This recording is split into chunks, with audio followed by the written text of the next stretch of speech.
welcome to another Glenwood family service. We are continuing our series looking at different colors and what they remind us of. This is our last week for this series, so that means we will have a break over summer holidays. We will have them again starting the school term in September. If you still want to watch a family service, go ahead and feel free to watch any of your favorite ones that we've done so far. But let's go ahead and start with our service for today. What's your favourite colour? Purple. And why is that your favourite colour? Because I love purple. Red and blue make them. This week's color is orange. How does the color orange make you feel? What does it remind you of? Orange reminds me of hope. Let's look at where we see hope in the Bible. Noah and the Ark. As the years went by, Adam and Eve's many great-great-grandchildren had many great-great-children of their own. People spread all over the world. They quite forgot that they were part of a big family. They also forgot about God and began behaving badly in all sorts of ways. God looked down from heaven and became more and more sad and angry. Eventually, people became so selfish and cruel that God was sorry he had ever created the human race. He decided the best thing was to remove everybody and start all over again. Well, not quite everybody. There was just one person in the world who tried to live a good, honest, hard-working life, a farmer called Noah. God decided to save Noah, his wife, and his 3 sons and their wives. God spoke to Noah and told him about his terrible decision. "Look around you, Noah. Everyone in the world is evil, and I have had enough. I am going to wash everybody off the face of the earth, but I promise you and your family will be safe. Here's what you have to do. I want you to build a huge covered boat, an ark. Use the best wood you can find. Coat the whole thing with tar inside and out so that it is watertight. Give it a door and windows, and build 3 decks divided into compartments.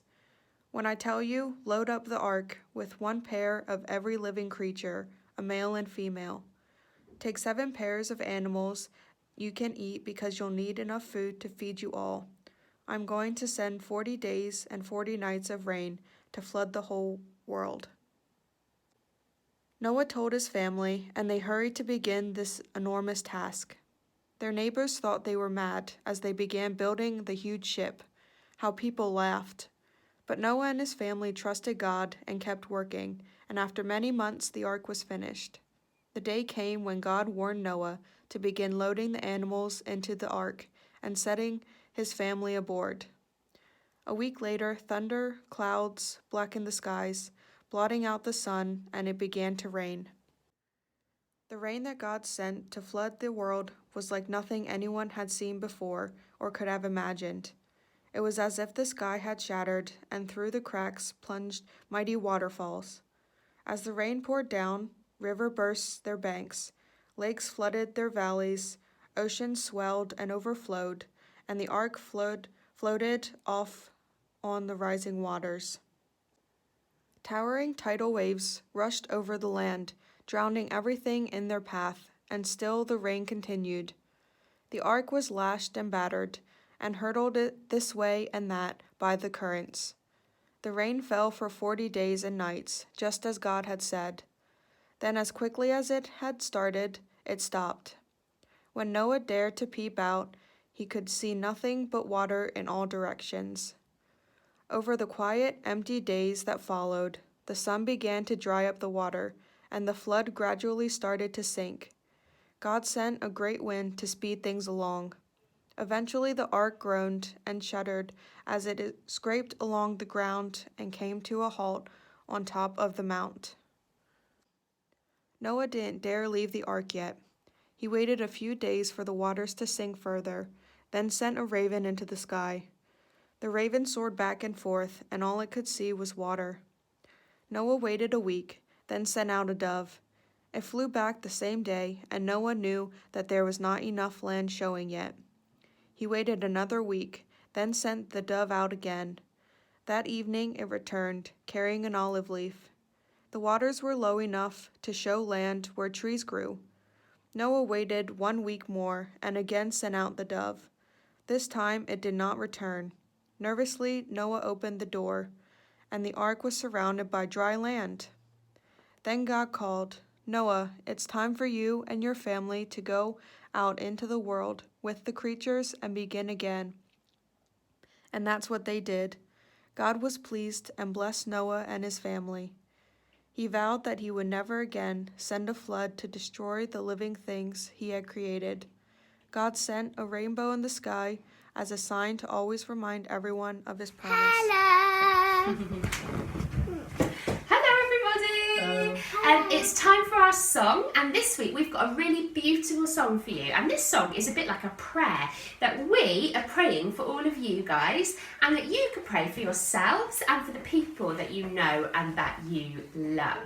So, to do this song, instead of actions, I've been learning some signs. So there is a language called sign language, which is for people who use their hands for whatever reason to communicate. And so I've learnt some different words for this song. So we're going to go through the song and I'll teach you guys as we go. So the song says, "May the God," and when we say God, we point our 2 fingers up and we look upwards.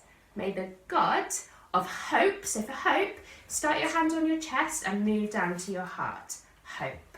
"May the God of hope fill," so for fill you put one hand up and then bring the other hand up to meet it like you're filling something up. Well done, Susie.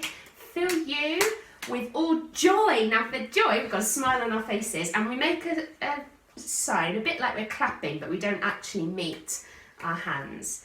So "fill you with all joy," and then "peace." So for peace, we make like a glasses shape with our hand and then we move our thumbs and fingers apart. "Fill you with all joy and peace as you trust." Trust. Yeah. "In him, as you trust in him." And then we'll say that again, but we don't need to go through it all again now. And then the next part of the song says, "so that you might overflow." So for overflow, you put your one hand straight, and then you get your other hand and you bubble it over the end like it was water. Can you see that? "So that you might overflow with hope," again, "by the power." So for power, we put our hands, fists together, palms up, and we go "power of the Holy Spirit." So the Holy Spirit is a motion where you make around your face, kind of like that, yeah, and then out the edge. So, Holy Spirit. Down. And then across. And kind then of thing. across, Yeah. and then under your mouth, and then across to the end. A bit to that side. Holy Spirit. So the power of the Holy Spirit, and then we say again, "so that you might overflow with hope by the power of the Holy Spirit." Okay, we're going to give this a go and see how we get on. Have you got the music, please?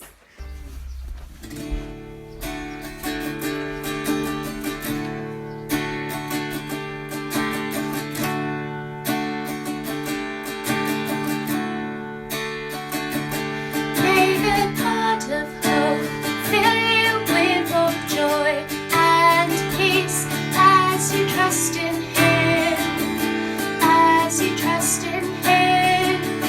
May the God of hope fill you with all joy and peace as you trust in him, as you trust in him. So that you might overflow with hope by the power of the Holy Spirit. So that you might overflow with hope by the power of the Holy Spirit.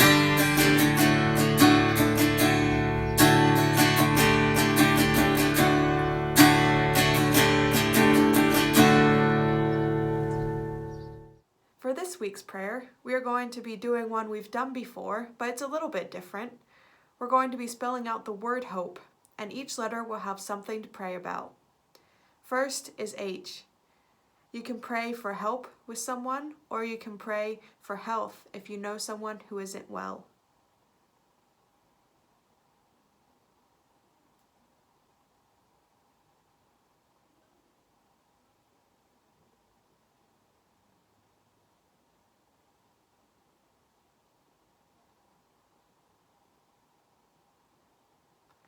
Next is O.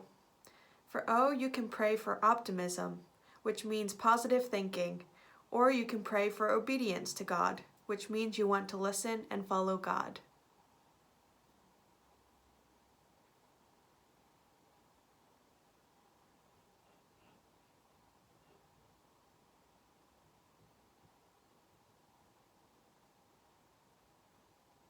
Next is P. For P, you can pray for peace, or you can pray for patience.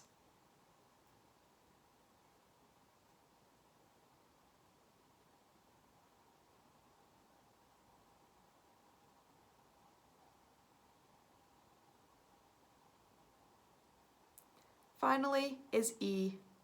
For the letter E, you can pray for enthusiasm, which is about being really excited about something. So you can pray that God will give you excitement about your life.